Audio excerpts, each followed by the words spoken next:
Hey Redeemer, it's awesome to meet you. I'm Danny Kolota and excited to share some of my story with you guys. Part of my testimony, God saved me really by His grace at an early age. I was probably about 5 years old when I got saved, and a big part of my conversion story is my family life is very broken. So my dad was a fighter pilot in the Air Force. He was a young believer.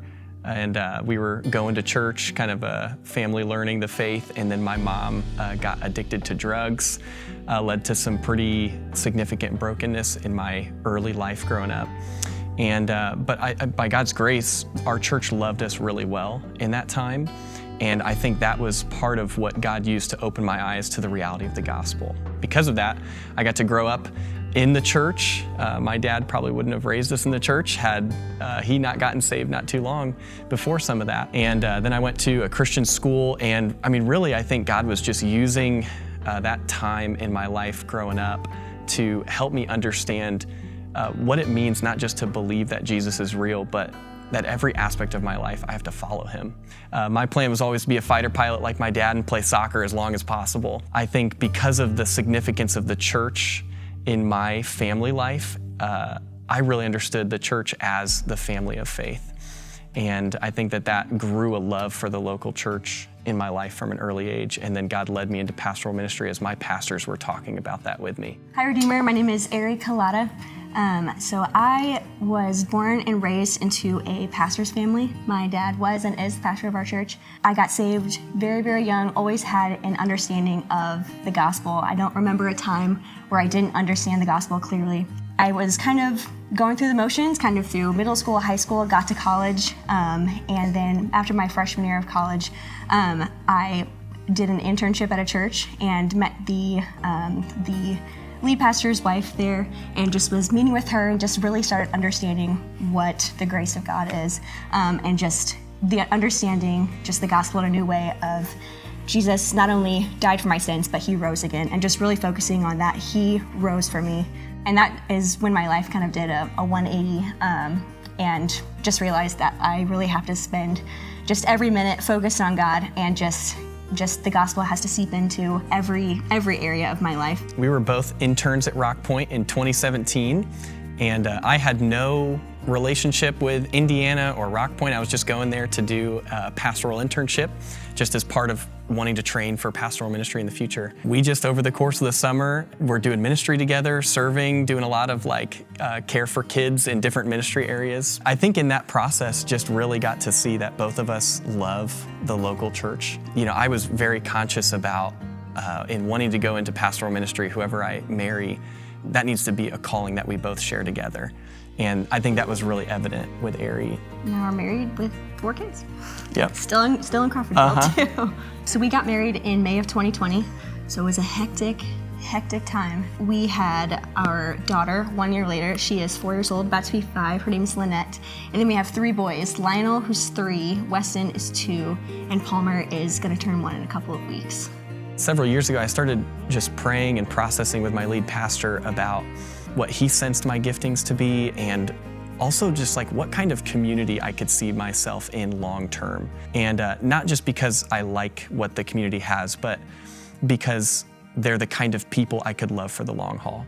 So I've always, I think, especially because of Rock Point, I've always wanted to find a place and a people where the intention would be, man, I want to be here for 30 years for the long haul and be a part of multiplication that stems out of there. What I've loved about Crawfordsville is the mix of agriculture and factory work and those kinds of things. And I was kind of wondering early on, I wonder if there would ever be a place that had a blend of that was in the Midwest and also wasn't already saturated with a lot of churches, healthy churches.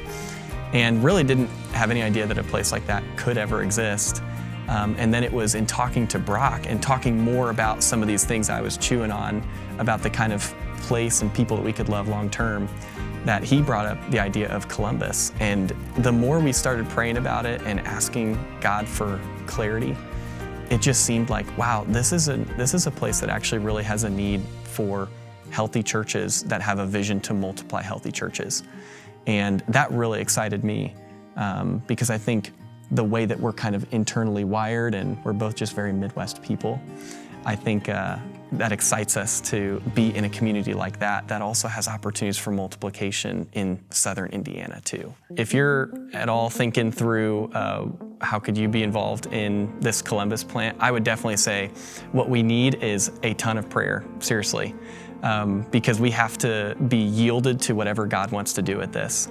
But I do hope that what God will do is plant a church in Columbus so that people aren't having to drive from all over the place to search, for a healthy church, but actually that there would be one right in Columbus, easily accessible, that has a vision for multiplying out from there. So I think pray that God would do that He would move in the hearts of people to be a part of that kind of church vision. And then also, I think the really cool, unique opportunity to maybe consider being a part of that plant if you're in Columbus is we don't want to go and compete with other churches. That's not the goal. The goal is that there are people that don't know Jesus and they need to be reached for Christ. We're not trying to plant a particular brand of church. We're trying to plant a church that has a very clear vision and focus of proclaiming the gospel simply and clearly, and then reaching people for Christ, and then helping them understand how to walk faithfully as disciples of Jesus, and then to do that with their neighbors, their coworkers. And then for the church to really be at the center of that. We want the church, we believe that the church, I do, is at the center of the Great Commission. And so I think anyone who's considering being a part of the plant should want to find a church, whether you're involved in some other plant, you want to find a church that you can really commit to and be a part of and help advance the Great Commission that way.